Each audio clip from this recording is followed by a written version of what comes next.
mbokk yi waxtu wi jot na yéen a ko doon xaar semaine bi yëpp waaye mbokk yi bés bi jot na di sant yàlla bi ñu may ñu fekk waat dimanche ji lépp lu waay doon def na ko bàyyi nag ndax Saña bu Njaay El Hadj Malick Tall ñëw nañu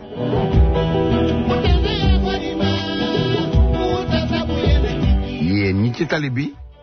ngir yàlla war a soli xam ngeen niñ koy paaxoo di def rek gaara leen na droite leen na xaar El Hadj Malick Ndiaye Tall ak Saña bu Njaay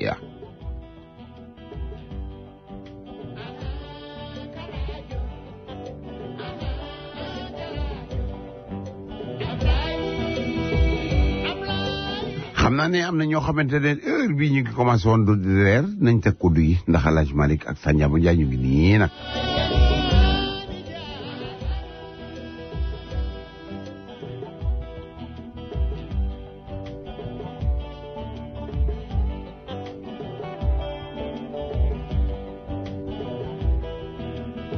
bon nag semaine bi yëpp ngeen toog di ko xaar semaine bi yëpp ngeen toog di taxirlu waxtu wi jot nag ngeen war a déglu El Hadj Malick Ndiaye ak ki nga xam ne mooy Saña bu Njaay ñëw nag wëral leen àddina faram-fàcce leen lépp loo jom ci xibaar ngeen ko doon xaar ci semaine bi ñu tajal leen ko ba mu réew rawatina fii nga xam ne fi lañ yeewoo rawatina nag Sénégal gi nga xam ne ñoo ko bokk ba nag mbokk yi bu leen ko kenn nettali daw leen teg leen lépp loo leen di teg El Hadj Malick Tall Saña bu Njaay kaddu ga ngoog ko jërëjëf Aliou Jigal asalaamaaleykum wa rahmatulahi taala wa barakatu mbokk yi xarit yi am di jàmm yi amaat mbégte ñëw fii si rajo Modou International fas yéene ànd ak yéen ba ñeenti waxtu yi incha allah minuit teg fukki minute ak ñeent ñu génn si dimanche bi fukki fan si weeru mars jëm si fukki fan ak benn si altine bi mars 2019 fépp ngeen ñu déglu à travers le monde ñu ngi leen di wax bisimilah El Hadj Malick bisimilah asalaamaaleykum wa rahmatullah ñu ngi nuyu ñu déglu ñëpp Saña bu El Hadj ñuy commencé waxtaan bi fi ñu ko daan commencé rek mooy les États-Unis d'Amérique nag li ko marqué semaine bi mooy procès Paul Manafort nga xam ni dafa bokkoon ak Donald Trump président des États-Unis d'Amérique nekkoon ci campagne bi te ñu tuumaal ko ay tuumaam yu diis procureur bi amoon ay daan yoo xam ne sàkk woon na ko si moom juróom-ñeenti weer ak nii mi woon ci kaso bi waaye bi mu jàkkaarloog juge bi daal ba ñu nangoo ni li mu def ba ñu waxee ni liñ ko tuumaal yëpp moo ko def waaye daan yéen doon xaar daal daanaka kenn daanu ko ndax dafa mel ne ni ñeent fukki weer ak juróom-ñaar moom lañ ko doon tëj te procureur mi ngi doon sàkku lu jege si ñaar fukki at El Hadj xanaa rek nga dikkaatal ñu si Paul Manafort liñ ko doon tuumaal ak daan biñ koy daan ak ban signification la. jërëjëf sa njàmbur laata may ñëw foofu rek xanaa ñu masaw képp koo xam ne ni doomu Afrique nga xam nga ne tey am na tragédie bu mag bu am foofu ci Éthiopie am na Boeing 737 bu Ethiopian Airlines bu décollé woon foofu ci Addis Abeba jëm Kenya avion boobu 4 minutes après décollage dafa daanu amoon na 115 personnes yaakaar naa yu nekk à bord wala 157 en tout cas li ci nekkoon ci passager ak ci membre d'équipage toll woon ci juróom-ñeent ñoom ñëpp dañu faatu donc ci préliminaire information yi nga xam ne ni moom lay Ethiopian Airlines joxe dégguñu ne am na sénégalais mais ci liñ jot a gis ci information ci news yi am na 32 Kenya yu nekkoon ci avion boobu am na 9 passagers yoo xam ne nii wala 9 membres d'équipage pilote bi ak ñaari copilote yi ak ñi nga xam ne ñooy autostellaires yi toll nañ donc ci juróom-ñett ñooñu ay membres d'équipage yoo xam ne ay éthiopiens lañ woon am na 8 américains 18 canadiens ci fukk ak juróom-ñett ci waa Canada am na sax ay Chinese nañ toll ci 8 am na ay égyptiens ay nigériens ay ougandais dégguñu nag fu mu amee sénégalais mooy muy xibaar bu tiis boo xam ne ni di boo ko fàttalikoo yi am na ay weer ci gannaaw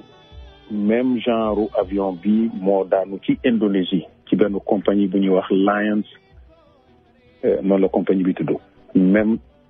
modèle avion bi nii muy 737 Air Max 8 lañ koy wax muy pratiquement avion bi nga xam ne moo daanu tey ci Éthiopie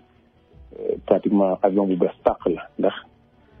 Ethiopian Airlines ñu ngi ko commandé ci novembre 2018 bi passé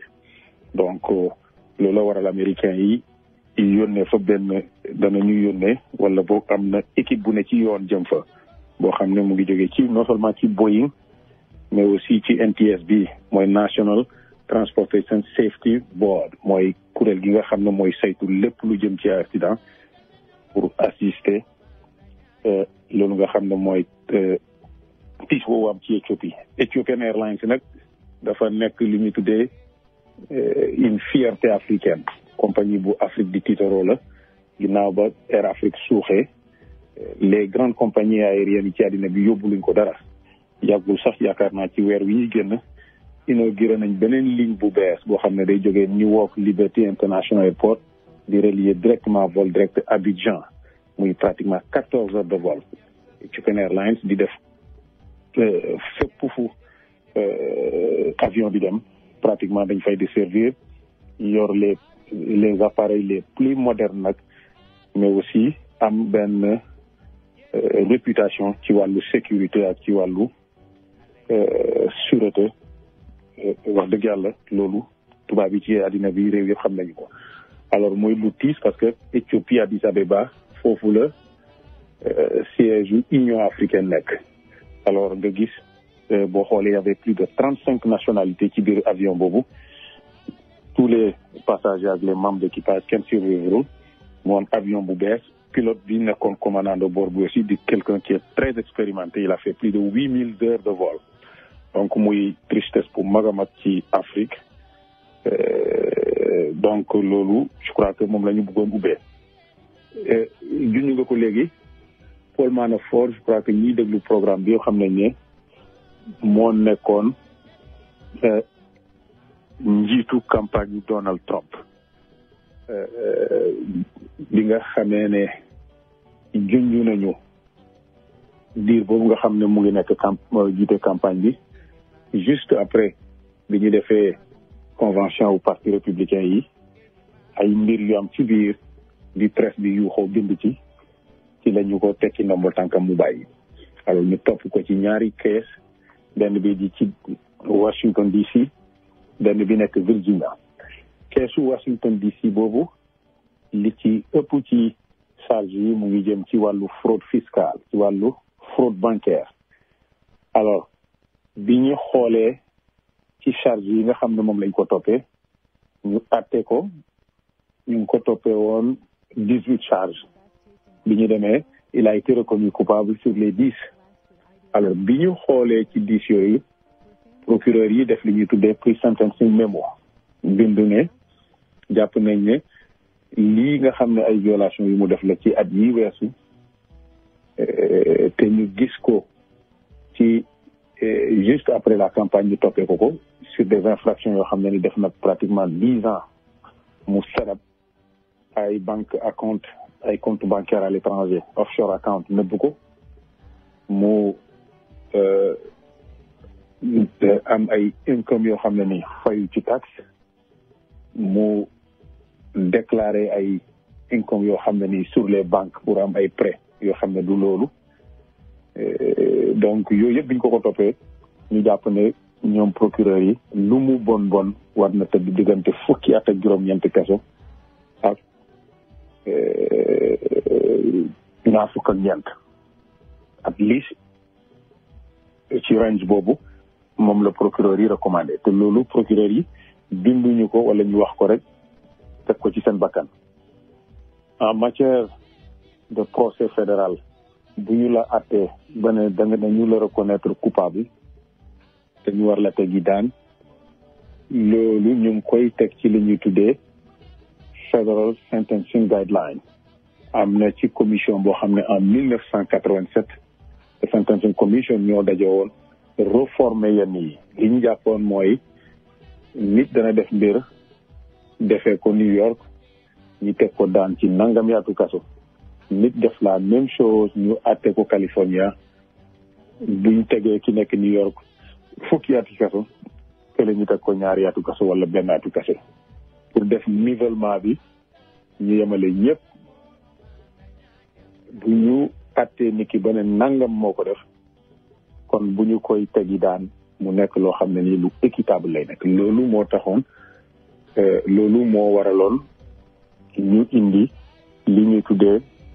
federal sentencing guideline. alors surprise bi ñu am ci mbir mi mooy juge bi nga xam ne nii moo oversee keesu Paul Manafort ci DC code bi ñu koy wax George T.S. Ellis. alors li nga xam ne moom la doxal yéem na ñëpp ñoo xam ne ñu ngi séntu ñi système judiciaire bi doxee. anglais moo naan justice is blind. justice bi dafa gumbo mooy xamul ma Samba wala xamul ma Demba. justice yoon rek la xam mais feeñul ci sentencing bi da may dégg may faral naan l'Amérique est une grande démocratie système judiciaire bi lii système judiciaire bi la mais à notre grande surprise vendredi bi sentencing bi daanoo nit ñi yéemu nañu parce que tout simplement juge bi li sentencing guideline bi laajoon te procureur yi demandé woon ko genre rouge boobu ngeen ñu ne réquisitoire jàpp nañ ne loi yi la violé lii la sentencing guideline bi prévoir ak lii si nañu ko dóor fukki at ak juróom-ñeent jëm ñaar fukki at ak ñeent kaso. juge bi bàyyi loolu complètement dévié boole ci sax def ay interprétation yoo xam ne ni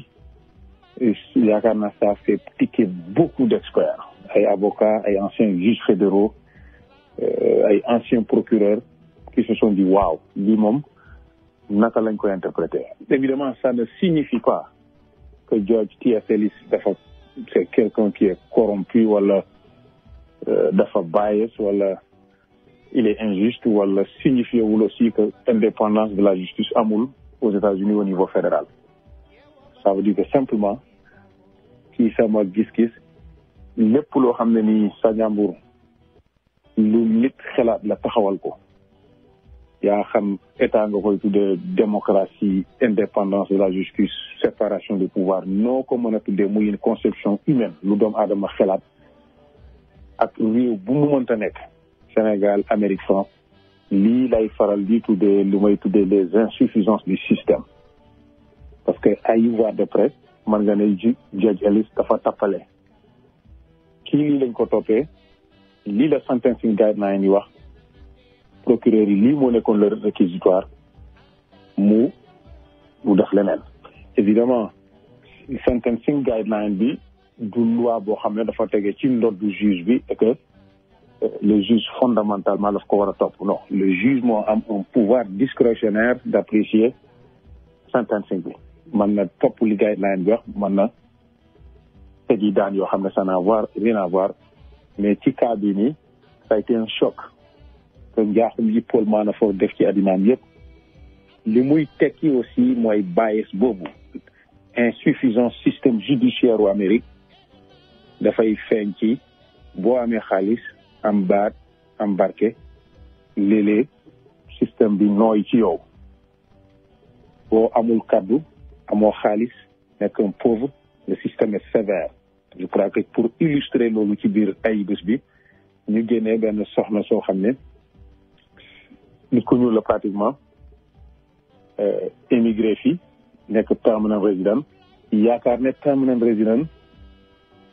mën na voter mu voter dans l'état de Texas ci élection yi passé ñu prosécuté ko door ko juróomi atu kaso alors bu génnee elle risque la déportation juste calculer sa jàmbur kii dafa voter parce que jàpp na ne xamul que mën na voter en tant que permanent résident ñu topp ko ci loolu tegi ko daan juróomi ati kaso bu génnee perte green cardam ñu déporté ko. Paul Manafort pendant plus de 10 ans il viole systématiquement les lois duma laal sax kees bi Virginia bi boobu danañ ci dellu si lawit ndax boobu sentencing bi daanoogul mais serab ay compte bancaire à l'étranger nëbb income yi fayul taxe falsifier ay documents pour am ay loan ci banques yi am ay prêt alors évasion fiscale fraude bancaire wire fraud yooyu yëpp sëñ bi nga dajale ko juge bi nee na waaye loolu taxul Paul Manafort wax dëgg yàlla dund bi mu dund munoo ci taxal dara ndax am na ay xarit ak i am di jàmm yëpp bind nañ lettre pour wane ne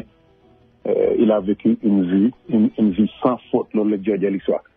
Alors loolu c'est pas vrai, il n'a pas vécu une vie de modèle. Il a été un criminel pendant 10 ans mooy crime yi nga xam ne lim naa ko. Et le plus extraordinaire Sandiambour mooy Paul Manafort n'a même pas regretté d'avoir violé la loi pendant ces 10 ans. Et loolu juge bi moo ko souligné. Alors la muy wone mooy loolu mooy les disparités, les insuffisances du système. boo dee ni ku ñuul wala ngay minorité ngay néew di doole amuloo xaalis, la justice a tendance à être très sévère. boo amee xaalis am tur am ñu la mën a backup, la justice a tendance loolu moo waral d'ailleurs ñu bëri yëkkati seen kàddu ne justice is not blind, justice is both. mel na ni léeg-léeg sa compte bancaire est influencé sur le système judiciaire bi doxee. Alors l'Amérique mu ngi toll ci 5% de la population mondiale,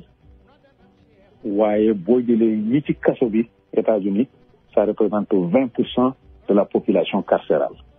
la muy tekki mooy masse incarcération bi am ci côté boobu ñoom ñu koy tuddee fi mass incarceration ci nit ñi ñuul ñi, ci hispanique yi, ci minorité yi, ci pauvres yi ñoom la dal seen kaw. Alors loolu feeñ na ci kees bi fondamentalement moom la ñu bëri dénoncé. Maintenant loolu keesu DC la. Virginia, Paul Manafort est poursuivi pour conspiracy ak yeneen yu gën a grave, conspiracy against the United States ak yeneen. Il va être condamné foofu ci lu yàggul. Sentencing boobu le juge a 2 possibilités. mu def li ñu tuddee concurremment wala mu boole mu ne door naa ko nangam ci ati kaso, mais concomitamment dafay bokk ci 47 mois yi ñu ko tëj muy un peu moins de 4 ans mu boole ko tëddandoor, ou bien le juge séparé sentence yooyu noonu condamné ko ci beneen côté. Alors on attendra de voir naka lay demee, mais rëccagul il se pourrait que le juge de DC jël le juge de Virginia jël complètement, c'est une juge d'ailleurs qu'elle prenne complètement contre George Ellis, dóor ko nag dóor teg ko nag daan yu taratar moom Paul Manafort, suivre exactement et rester au moins 10 ans de prison foofu. Loolu mooy de guideline ci keesu DC bi ou plus. Il se pourrait que juge boobu décider appliquer nag toutes les rigueurs wala toute la rigueur de la loi foofu et décider que bu tëddee ñeenti application yi ñu ko dóor ba pare mu door a commencer tëdd deuxième sentence boobu noonu. On attendra pour voir. Bokkut ak maintenant cette possibilité bu ko Donald Trump gracier, am na déjà ay caisse yuy commencé build-up dans certains États comme New York. Le président amul ce pouvoir de grâce ci caisse yoo xam ne ci État la. Il ne peut gracier que sur caisse federal caisse yoo noonu, mais lépp lu jëm ci state amul ce droit de grâce. loolu taxoon certains États déjà comme New York ñu ngi préparer loolu, di préparer un dossier judiciaire au cas où Donald Trump jéem a defi tappale ngir effectivement gracier Paul Manafort. En tout cas loolu mooy situation bi. Am na second sentencing bu ñuy xaar ci keesu Virginia bi pour voir 2 possibilités. Juge bi ne teg na koy daan ñu boole ko daan yële mu tëddandoor ko, ou bien séparément, mais on attendra Sandiambour pour voir et on va suivre de très près keesu Virginia boobu. El Hadj xanaa rek di fàttali auditeurs yi nga xam ni ñu ngi déglu peut-être seen computer bu amee problème mën nañu dégg ci téléphone bi 605 475 2713 605 475 27 13 ngeen mën a déglu rajo Modou International direct de New York WPAT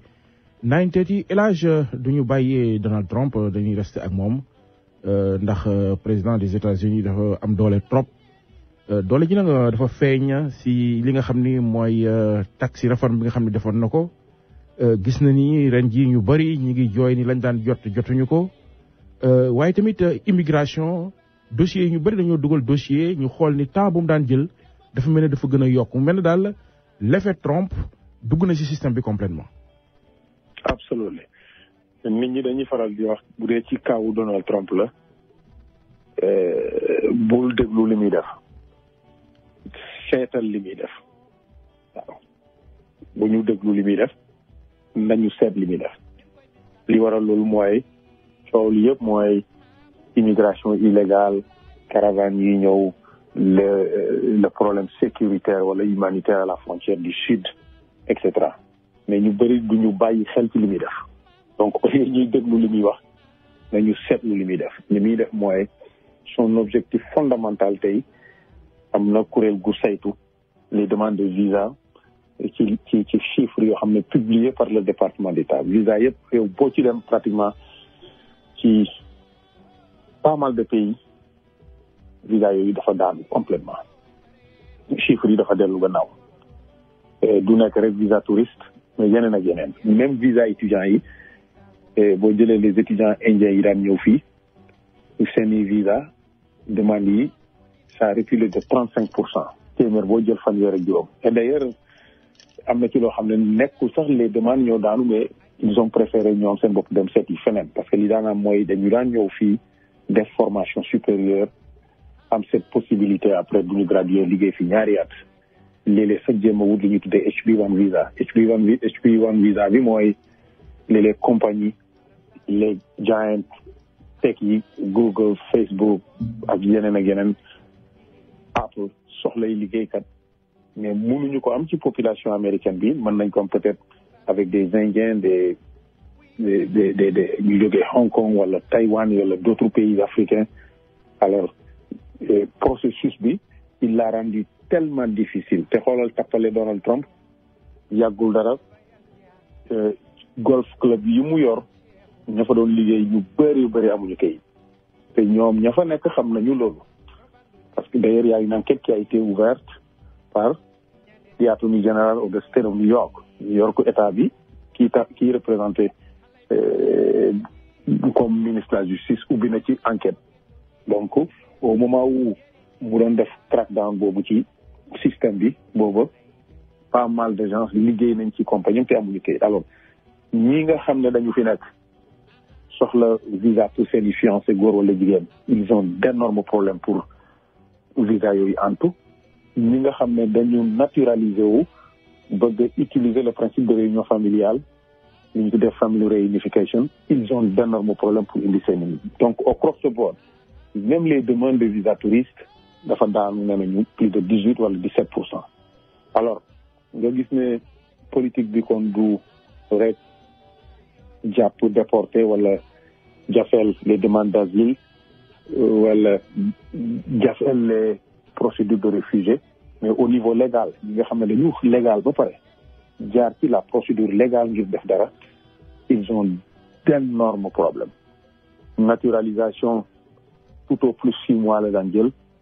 ça dure maintenant 1 an lu mu bon 12 à 13 mois fàtteel pétition yeeg yu mel noonu donc loolu c'est extrêmement important nga gis ne c'est une politique volontaire boo xam ne ni moom la doxal mook administration am feeñ na nag à tous les niveaux dana néew nga gis ko am keesu immigration koo xam ne du la wax ne la il a d'énormes difficultés wala délai bi nga xam ne moo ci am on parle de plus de 700 000 cases je crois que New York City bi rek dernier chiffre yi si feeñoon dañu waxoon plus de 90 000 alors shutdown bi am ren contribuer davantage ci délai yooyu noonu systématiquement donc loolu léeg-léeg l'aspect légal de l'immigration du feeñ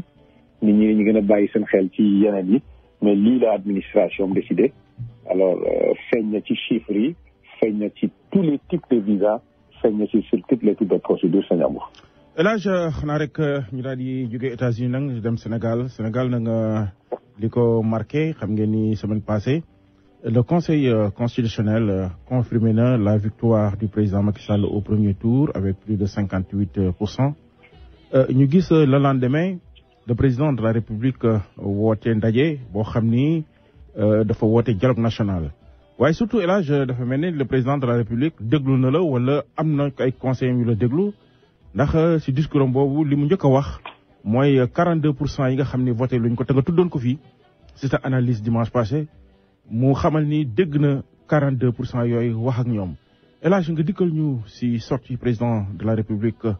bi conseil constitutionnel confirmé résultat bi waaye tamit dialogue boobu lan mooy sensam ak attitude bi nga xam ni pour le moment les candidats recalés à la présidentielle moom la ñu jël. Je crois que c'est un premier pas et c'est un premier pas boo xam ne nii doyul mais il va falloir encore aller plus loin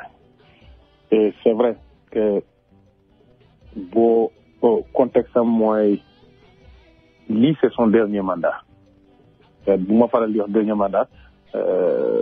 il importe peu lu ñeneen wax ce qui est fait d'entretenir et cetera je crois qu'il l'a pas dit amul kenn ku sës ci moom ku wax loolu donc ñu jàpp ne li ñu wax nii loolu moo am c'est son dernier mandat dafay commencer build legacy un héritage boo xam ne nii certainement bëgg na bu fi jógee ëllëg ñu ne ñu bañ ko fàttalikoo ko diw moo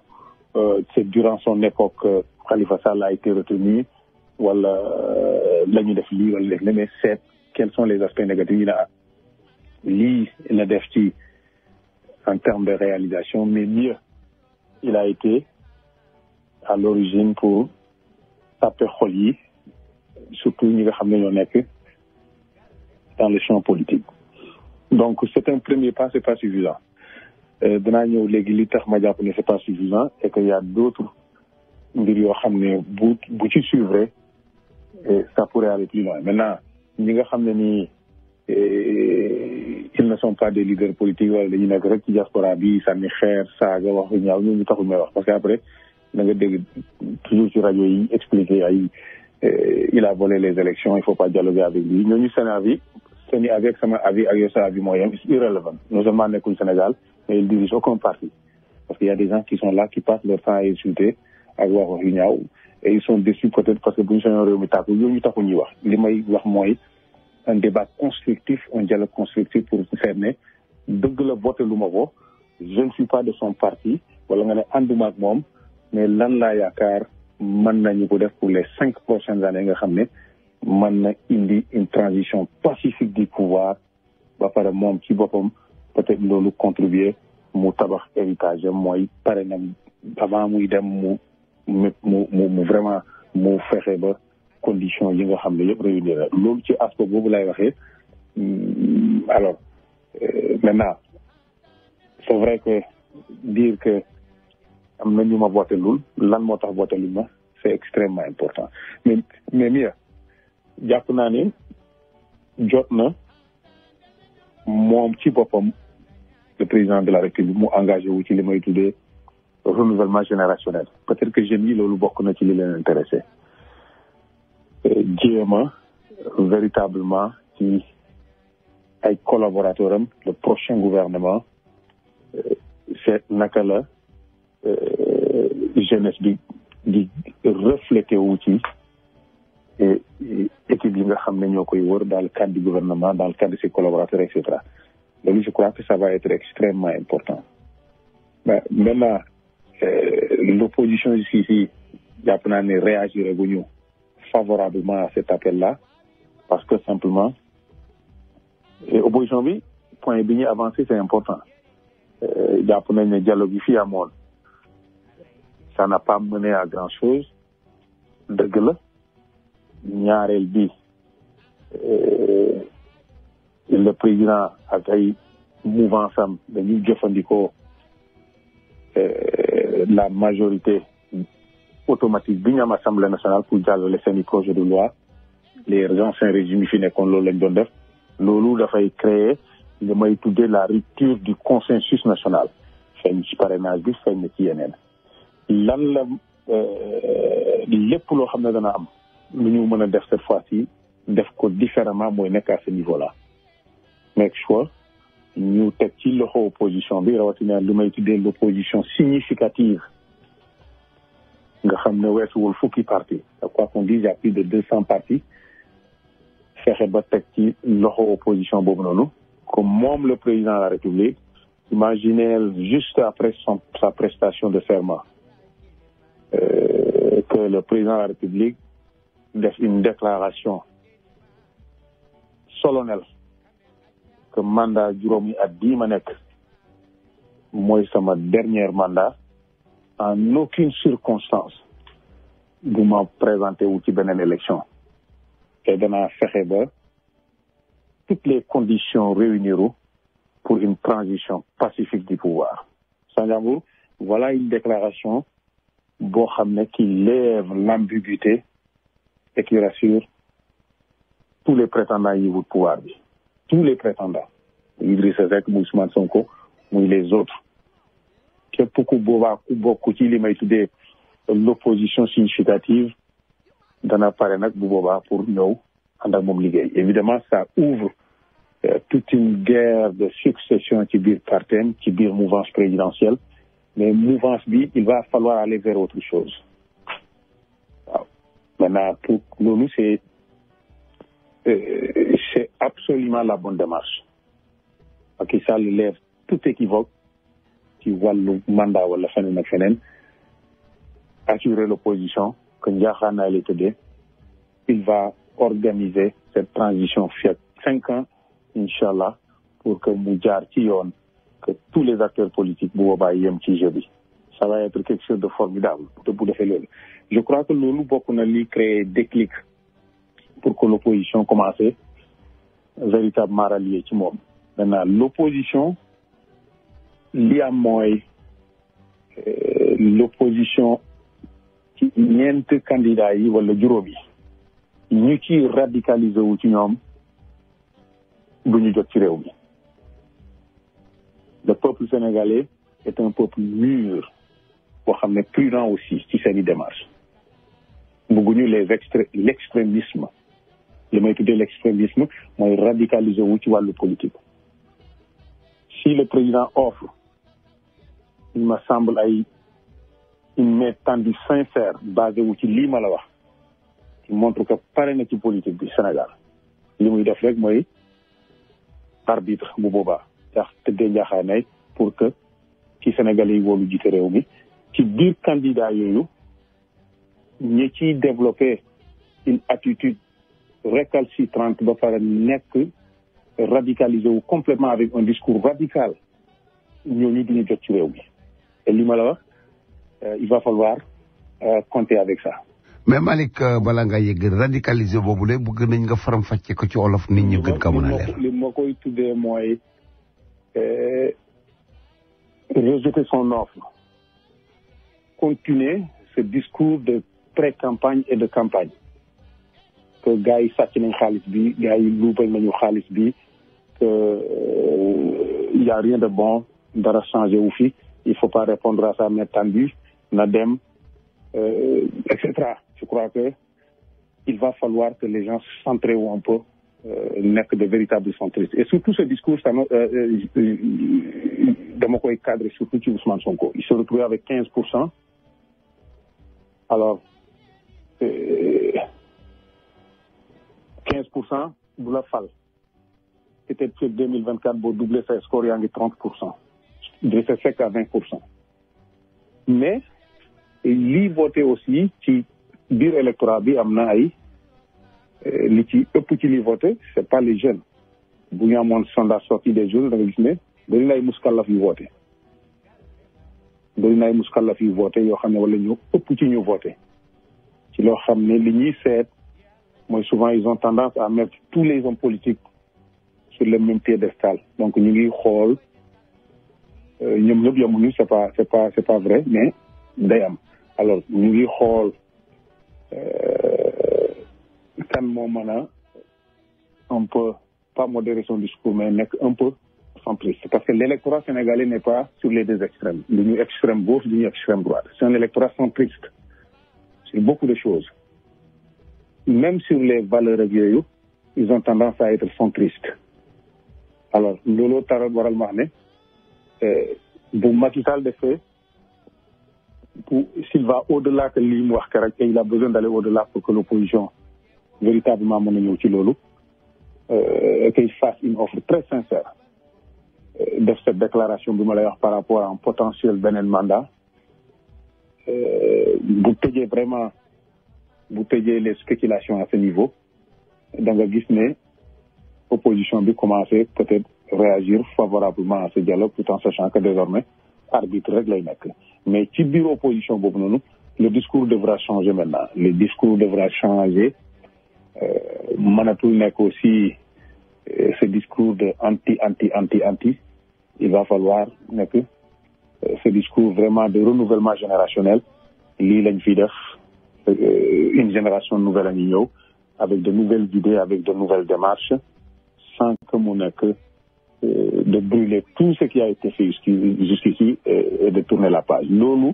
je suis absolument sûr mooy la démarche ñenn politiciens yi bu ñu continuer ci loolu ma la wax da nga gis ne ils vont avoir beaucoup de surprises parce que aussi le peuple veut le changement dëgg la mais ils veulent un changement boo xam ne nii c'est dans la méthodologie lañ koy def et dans la même démarche maintenant beneen mbir bi ma gis mooy concernant l'opposition beneen mbir bi nga xam ne ni taxaw na mooy est-ce que l'offre de Macky Sall mën na amener l'opposition pour que ñu ñëw même bokk ci gestion du pouvoir am nañu commencé junj yooyu mais les deux personnalités de l'opposition pour le moment nii kese il ne me semble pas que ñu pare pour rejoindre un quelconque gouvernement. Mais El Hadj est-ce que Sénégal fi mu toll soxna loolu est-ce que président Macky Sall ñu nommé ko ñu réélire ko 58%. Est-ce que c'est pas pour le moment pour que moom mu indi les ruptures yi nga xam ne moom la ñuy xaar l'opposition opposé wu moom mu gouverner wu bàyyi politique bi jël des technocrates ñoo xam ne xam-xam la ñu yor politiciens yi nga xam ne politique rek la ñu yor mu teg leen de côté bàyyi leen ñuy politique mag ñi nga xam ne daanaka dañ koo topp rek te da amuluñ ko benn njariñ mu teg leen foofu nekk un président de la République un chef d'État nekkatul chef de parti nekkatul chef de clan un chef d'État liggéeyal réew mi justice bi liggéey réew mi opposition bi opposé wu est-ce que du loolu ko Sénégal yi demandé. loolu la ñuy demandé et d'ailleurs loolu lay tuddee rupture générationnelle loolu moom lay tuddee mu build li may tuddee legacy wala héritage c'est vrai je crois que li nga wax loolu la mooy lii mooy l'aspect état lii mooy l'aspect politique mais loolu il va falloir mu def un virage à 190 degrés et loolu mu ngi commencer ci comme li ma la wax mooy ne man pare naa ci politique pare naa ci laaj beneen mandat lii mooy sama dernier mandat je ne serai plus candidat semaine passée dama la waxoon ne la mieux même que mu wax mu ne je ne serai plus candidat à aucun poste politique au Sénégal du chef de village du chef de quartier du titre honorifique de président de la République. Imaginez ce que ça va faire. Et dëgg la il va de soi que loolu moo war a am c'est ce qui est dans la constitution loolu la ñu jàpp ñun ñëpp mais le fait que mu wax loolu voilà maintenant loolu ça ferme la porte à toutes sortes de spéculations. ñu gis le Macky Sall en tant qu'homme d'État soumis na le Macky Sall en tant que politique et certainement avoir quelqu'un qui va s'occuper de toutes les questions politiques mais il y a tellement de réformes yoo xam ne ni bu ko doon entreprendre tey je suis absolument sûr que li may tuddee l'opposition significative ñoo fekk ci ko la réforme en profondeur du système judiciaire le fait que wala mu ne je ne serai plus le chef de parti de l'APR bàyyi parti bi ñu xool naka la ñuy organiser la succession imaginez s'il n'était pas chef de parti lu ñu fi toog di wax les guerres de succession ci partem dootul nekk président du conseil supérieur de la magistrature indi des réformes en profondeur jëm ci justice bi indi des réformes en profondeur jëm ci li nga xam ne ni mooy les fonds politiques ñu koy tuddee les fonds spéciaux indi une réforme en profondeur assemblée nationale bi tànni ñu député yi ce conseil économique et social de l'environnement wala conseil wala comment on appelle au conseil des collectivités territoriales laaj ko Sénégalais yi ces structures là sëñ bi ban njëriñ la am yokku budget donc véritablement 42% yooyu votel ko wala ñu ko dumooyu Amérique wala feneen ci yeneen dëkk yi on n'a pas sondage de sortie des jeunes mais boo leen laajoon bokk na ci li tax ñu bañ ko votel mooy les éléments de gouvernance lépp lu jëm ci yenn aspect yi nga xam ne ni mu yore réew mi alors je sais que yooyu bu ko laalee indi ci wala fas yéene ci indi des réformes en profondeur yaakaar naa ne ñi soxla réew mi bu boobaa mënuñoo bañ a du mooyu pour ñëw man je suis pour que même boo nekkee dans l'opposition nga gis ne kii il a des bonnes idées qui peuvent contribuer pour soppi mbir mi rien n'empêche que kooku ñëw participer ci pour jàpp ci yëf yi tous les régimes yi nekk en Europe wala dans le reste du monde qui ont le régime parlementaire dëgg la ils sont obligés de collaborer mais c'est le même principe la ñuy liggéeyee mooy venir participer pour construire véritablement l'édifice national mais bu continuer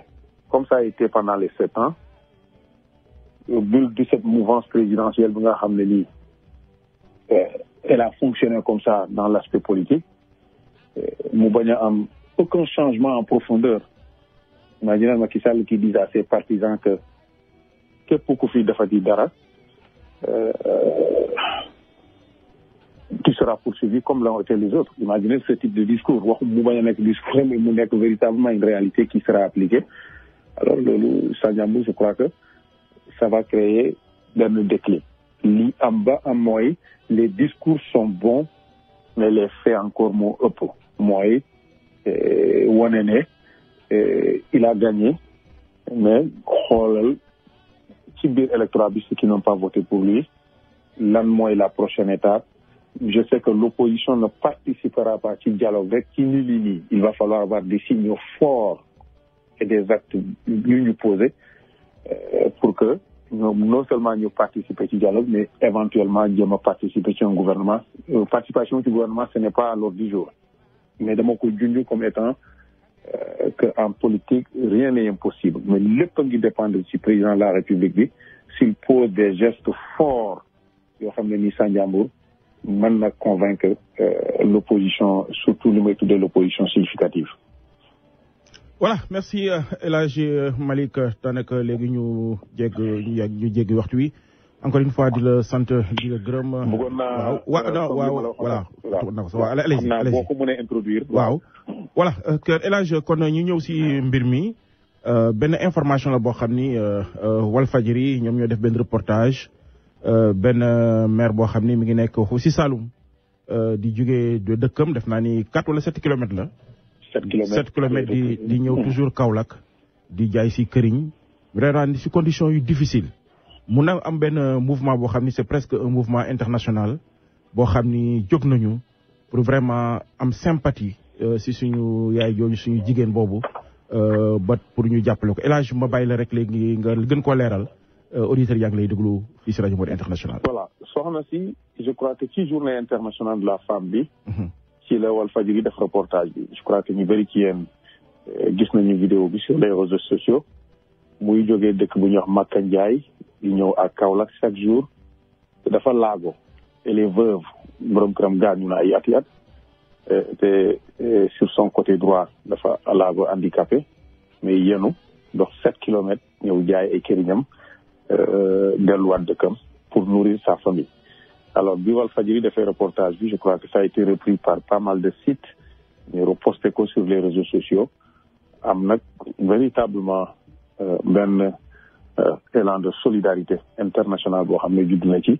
hier wax naa ak ay nit yu nekk Chicago Detroit Washington DC Texas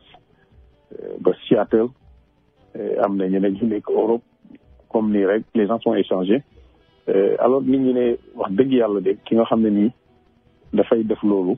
yelwaanul ñaanul saraxul kooku vraiment dana neex a dimbale. Alors am une grande amie bu nekk Chicago qui a pu contacter Alioune Ba. Alioune xam ngeen ko il est basé à Detroit mais présentement mu ngi Sénégal mu ngi Kaolack. Alioune qui a pu entrer en contact avec le journaliste de Walf. Journaliste bi mettre ñu en contact avec la dame ñu Alioune wax ak moom je crois qu'il a même envoyé l'élément audio. Donc solidarité boobu moom la nit ñi bëggoon ne comme que kii lii yëpp dal na ci kawam mu ngi nekk handicapé laago nekk veuve di dox 7 kilomètres di jaay këriñ léeg-léeg mu am 700 léeg-léeg mu am 500 léeg-léeg mu am 1000 francs di ci dundal njabootam kooku amaana ku ko dimbalee mu mën a demal boppam. Alors on a décidé de lancer am na je crois que benn GoFundMe page boo xam ne nii am na ñu ci liggéey pour set up ko mais affaire bi ça fait quand même le tour du monde am na ñu nekk ba Europe bugg ci kii mais comme que yëfu xaalis la léeg-léeg les intentions yéene bi day rafet jàppandi mais pour mu leer pour mu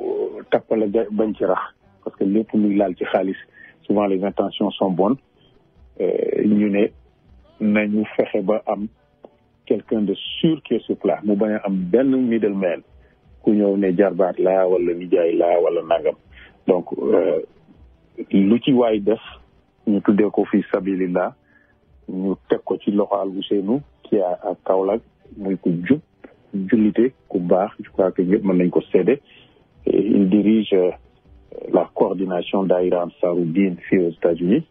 Il a été candidat ci élection député yi passé. Il est un gars absolument sûr. Alors déjà sama jigéen ñoom day seen à Chicago dans le cadre d'Aïra Serigne Touba yi nekk foofu elle a reçu pas mal. Elle a déjà commencé à collecter parce que da ngay dégg rek nit ne yëf yi dégg naa ko participer ci vraiment dëgg la du soxna suuf rek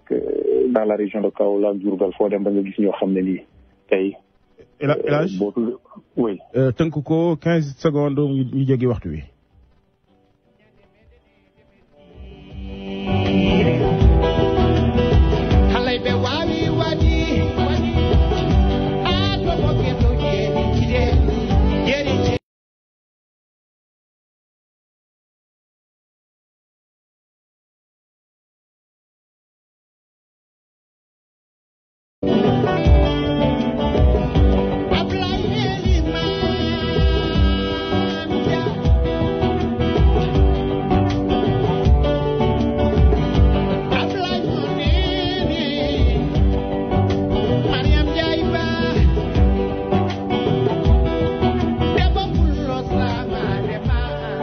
jërëjëf Alain Jigal benn waxtu teg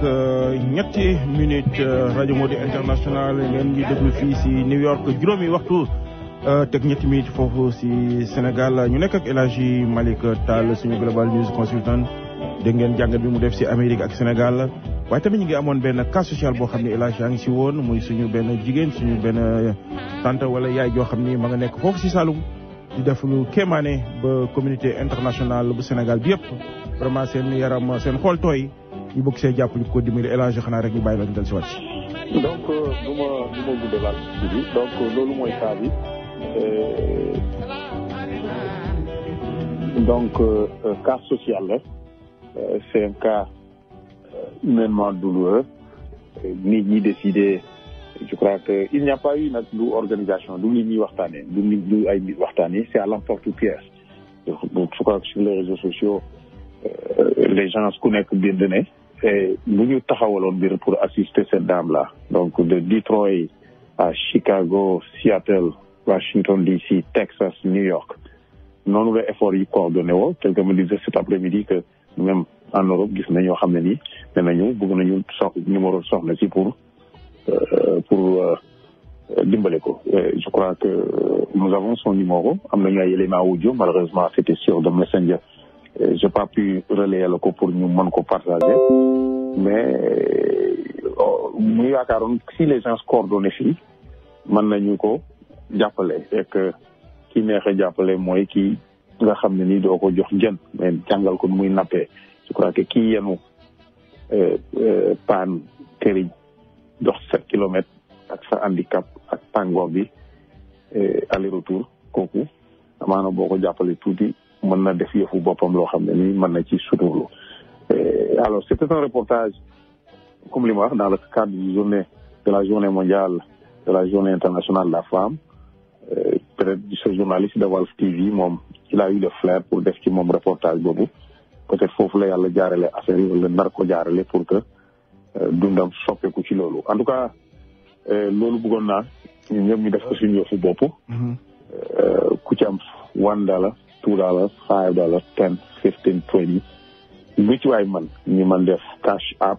ñu ko mën a def directement sur GoFundMe ñu jéem a def cet élan de solidarité et les gens vont coordonner connecter oui xam nga communauté bi ñu bari daanaka technologie boobu kiiwuñu ko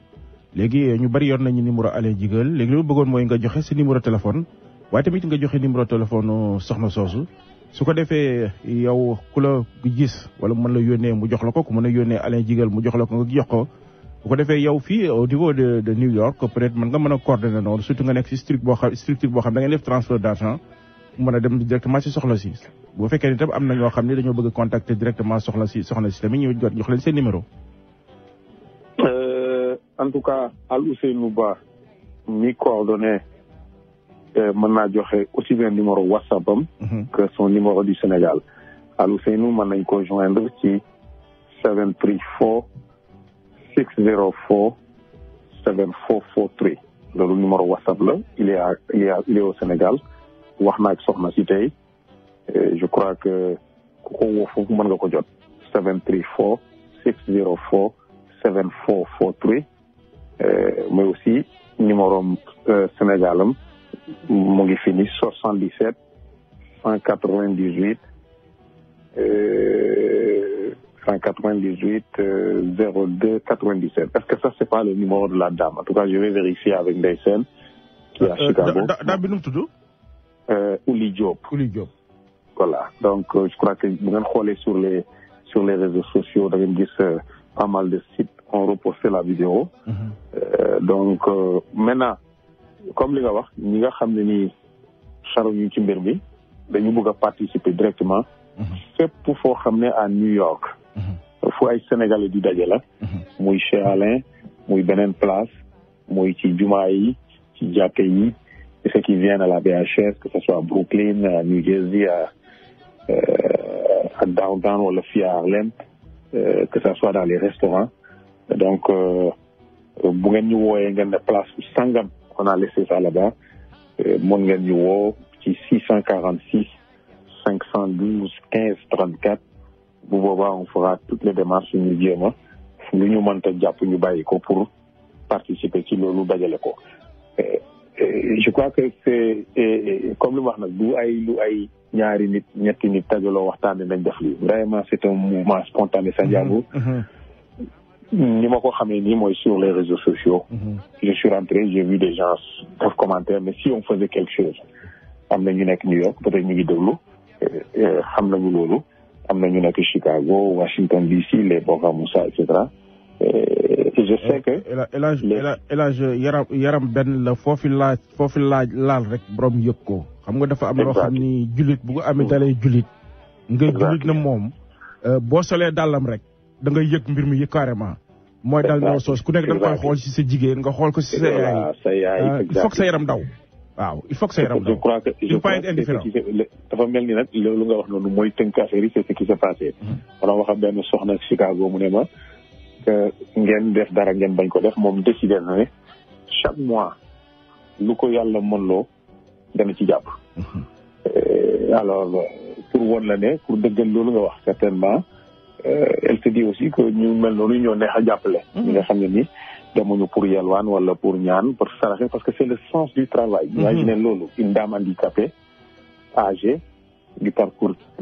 toute cette distance pour def dara les Sénégalais de l'extérieur disent qu'on a et si on faisait quelque chose et ce quelque chose là bi dañ koy xeet ne ça fait $5 xam nga les bourses familiales au Sénégal c'est 25 000 c'est $50 tous les 3 mois alors boo ko calculer mën na nekk lu néew ci say bët mais je sais que dëkk am na ci ay dëkk yoo xam ne tey dans les profondeurs du Sénégal Sandiambour 25 000 ça peut régler beaucoup de choses. tout à fait El Hadj ñu bëri ñu ngi si ligne bi ñoo xam ne dañoo fas yéene vraiment. mën nañu signaler nous donne quelques minutes on peut essayer de d'avoir quelques réactions.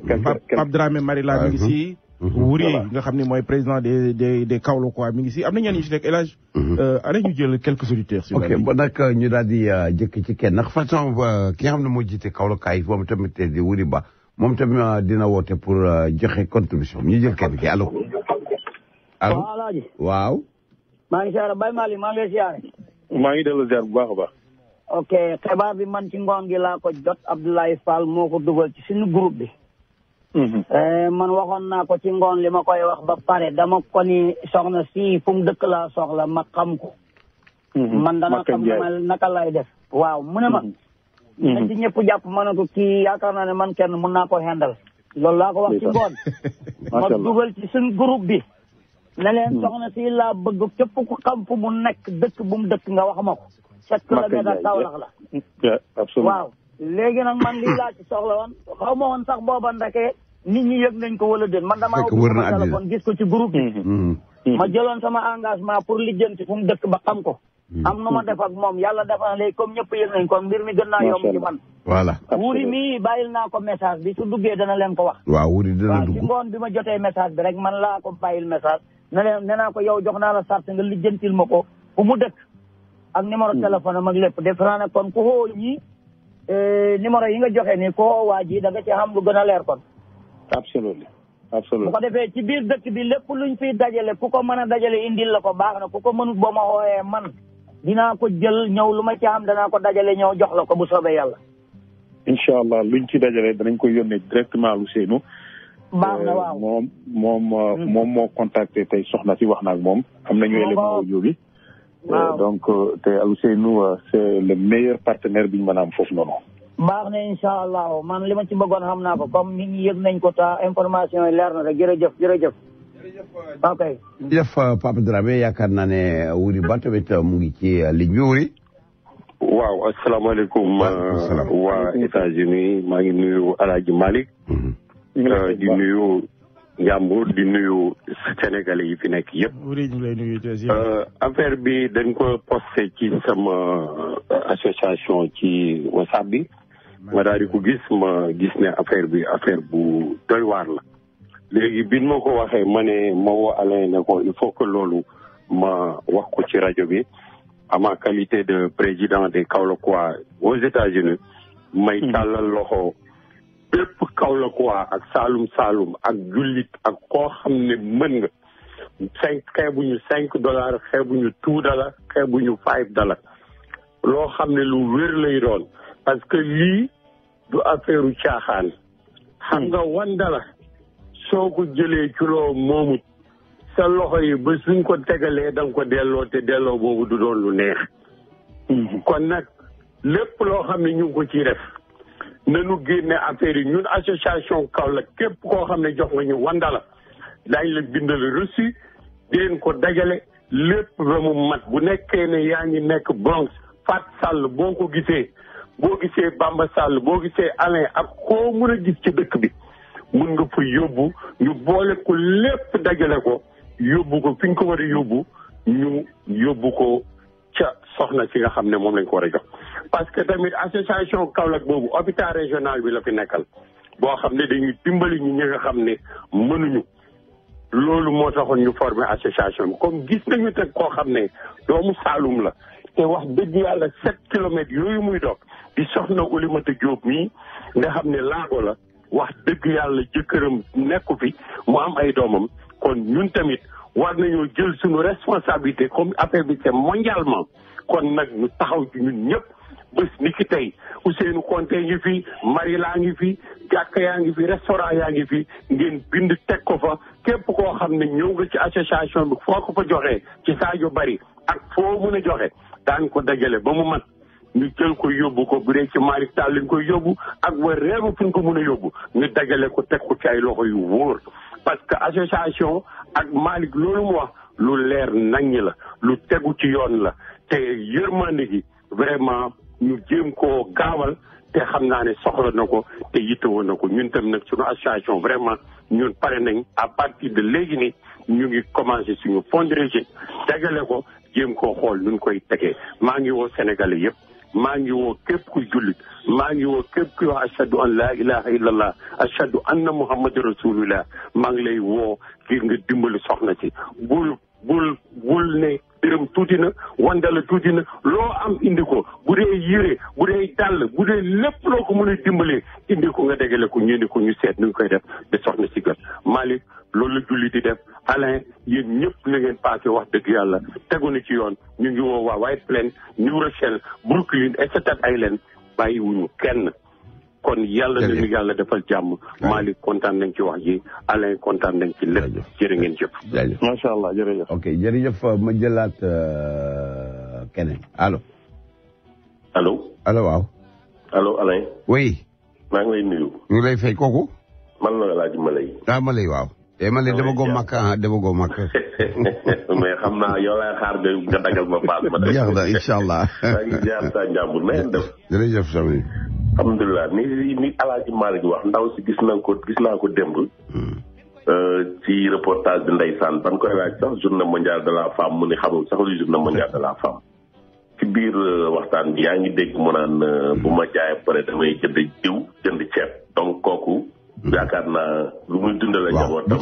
léegi rek boo daanelee dinañ dugal reportage bi waaw te ku ko jàppale xam naa mu dem man jëloon naa numéro bi 77 958 43 63 démb laa ko jël. am na Malay am na ko ma woo léegi nee na ma 77 bi ñu def si ndànk parce que dafa am. non numéro ba gars yi si dugg. léegi ba ndaw si bàyyi na numéro boobu joxe na benn boo xam ne 76. léegi xam nga li ma doon wax sànq mooy loolu. démb laa ko jëloon sax quoi moo tax bi ma déggee tey jotuma woon sax woote mais li may wax rek ndaw si ku ko gis rek yaakaar naa sa yaram dina daw. ok. waaw li Malick wax dëgg la képp ku mën a futteeku jàpp ci boo ko defee yàlla na la fay ndaxte koo xam ne handicapé la di def 14 kilomètres aller retour li muy jaay matul 1000 francs yaakaar naa ko dimbali yàlla na la fay ku mat sëkk. jërëjëf donc ni nga koy waxee rek tàllal ñëpp loxo man am na déjà ñu ma yónnee vidéo bi fii à Brooklyn xam naa ni lépp lu ci waay def solo yàlla nañ ko dajale fexe mu ñëw yegg si foofu jërë ngeen jëf. jërëjëf kooku ma lay. waaw El Hadj allo Ndiambour. je crois que loolu nga wax noonu moom laa doon. moom laa doon wax sànq ne. léeg-léeg nit ñi dañuy am intention bu noble jëf ngir def mbir. moom ñeneen ñu nekk dans le domaine des réseaux sociaux. dans le domaine des manipulations. li gën a wóor mooy comme ko li ñu def tey ndey seen mu may dégg xam naa mu ngi LA Chicago. suñu benn jigéen bu baax la. lu waay yëkkati ci àddina bi jàpp na ci. dafa contacté Ousseynou contacté le reporter mu wutal ko numéro. ndaw si. soxna si mu wax ak soxna si enregistré j'ai l'élément vocal ici. voilà waaw maa ngi moom Ousseynou wóor na wóor boo xam ne nii. je crois que fu mu ne nii ku mën a contacté Ousseynou contacté ko lu waay di jox bu ñu ko joxee Ousseynou. incha allahu taala yéene bi dana yegg. waaw parce que dana yegg fi mu war a yegg. voilà El Hadj dañuy dugal élément bi léegi may ñaan auditeurs yi ak auditrices bu ñuy déglu. bu kenn woote si téléphone Alain Jigal parce que si téléphone am la élément bi nekk te élément bi lañ bëgg a teg rapidement bu ko defee ngeen déglu ko reportage bi nga xam ni vraiment moo nekk le déclic moo yëngal xol yu bari ba Sénégal yëpp à travers le monde jóg pour jàppale suñu yaay jooju suñu tante boobu suñu jigéen boobu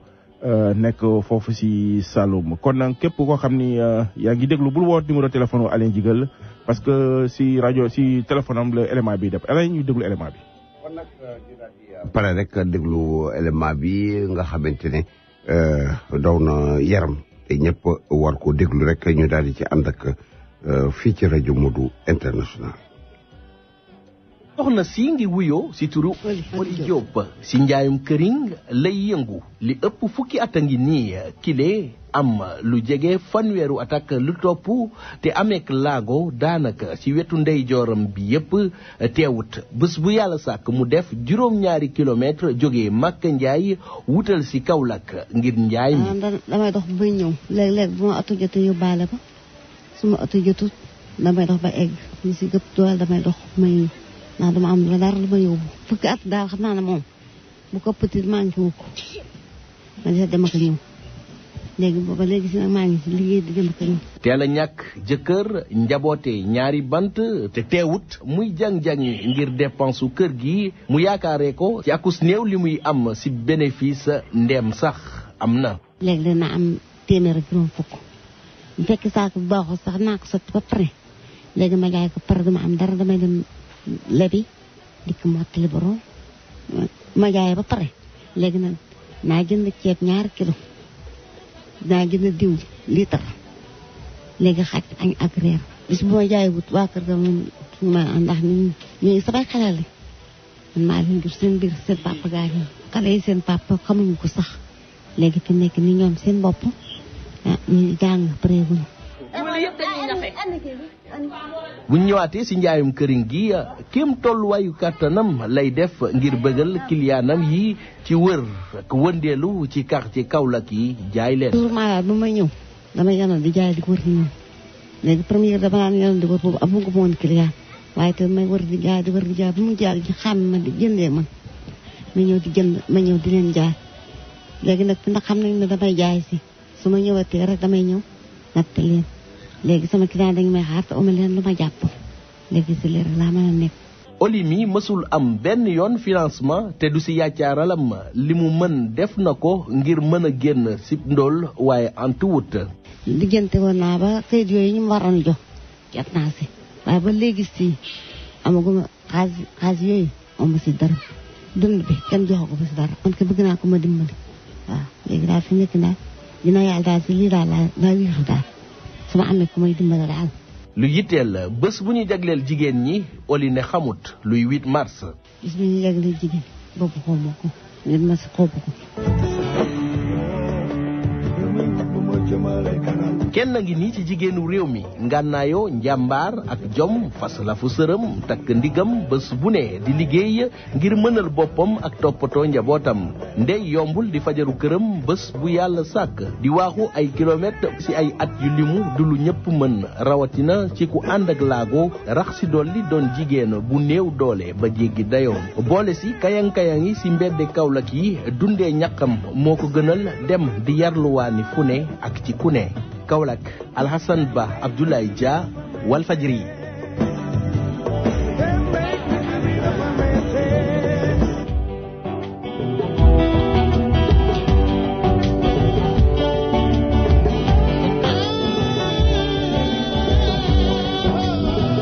rajo Modou International la 1h passé na 20 minutes ak